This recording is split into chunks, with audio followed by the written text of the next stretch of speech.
Adding a Visa gift card to Doordash is very easy. Today I'm going to show you how to do it. To add a Visa gift card to your Doordash account, simply follow the steps I'm going to describe.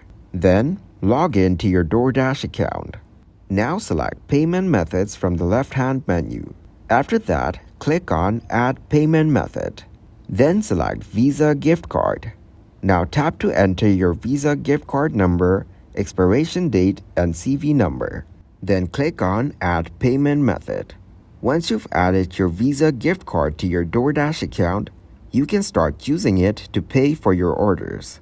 Just select Visa gift card at checkout and you're good to go. If you encounter any issues during the process, refer to the Doordash app's help section or contact Doordash customer support for the most up-to-date instructions and assistance. Additionally, make sure that your Visa gift card has a sufficient balance to cover your Doordash orders, as it will be used as a prepaid payment method.